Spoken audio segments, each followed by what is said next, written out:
Unlock limitless possibilities. The keys that'll sketch out never-ending stories. Stories of love and stories of pain, stories of insane affection that only gets better with time, over and over and over again. Stories of hurt and stories of redemption. Here are the keys that'll unlock the shackling stories of deception. And at its core is the story of humanity. And in the midst of our human story, whether comedy or tragedy, lies an even greater story that we can ever tell or even begin to imagine. See, it's the story of heavenly elation. It's the story of desire and compassion. It has a fairy tale beginning, a mind-boggling, inciting incident. And even if you can even fathom the possibility, it has an ending that is yet to be written. It's a love story that spans the duration of time. It's filled with awe and wonder. It's underlined by heartache and laughter. If fully captivated, it has the ability to freeze time and shine a spotlight on its central characters. It's Oscar-gathering, Tony orchestrating, and Emmy delivering all rolled into one. It's the story of God. It's the mission of God. God's love story is an eternal pursuit of us. It projects us as his beautiful bride. And the honeymoon, well, the honeymoon isn't a paradise we've yet to see. God's love story so transcends the laws of human love that he died in infinite times over and lived to tell of its tale. He prevailed for us. I remember sitting on those uncomfortable wooden pews listening to the priest blabber on about blah, blah, blah. I always look forward to going just to hear my growling stomach constantly play tug of war with itself. I always look forward to communion because of that. And because of that, I knew it was time to rip out those McDonald's coupons on the backs of our bulletins.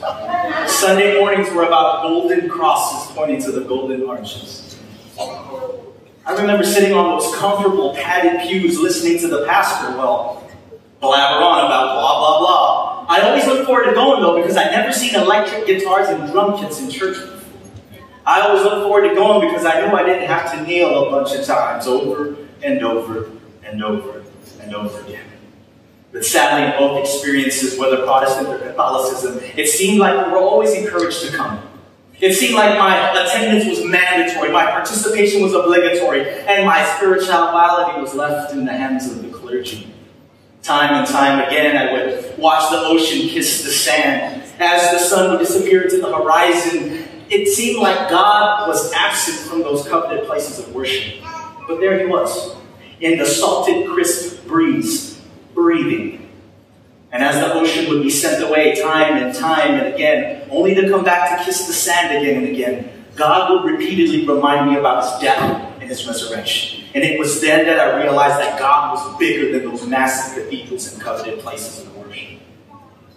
But that's where those keys come in. Remember those keys? Those keys only held back by our own imagination. Those keys that's waiting to unlock doors of limitless compassion. Those keys that paved the way for salvation. The keys that ransacked eternal damnation. The keys that paved the way for salvation. Those are the keys to the kingdom. See, when we unlock the kingdom of heaven, it becomes a whole different conversation. It transpires into action. It moves from stagnation to simply just doing something. See, God gave us the keys to the kingdom and not to the chapel. He laid a foundational roof so we wouldn't have to agonize over dapper tones of lighting schemes and wall colors. He gave us the keys to eternity, but sadly we limited our godly experiences to Sunday sermons and production quality, settled for complacency. See, those keys are waiting to unlock a world we've yet to see. But the question is, are we even ready?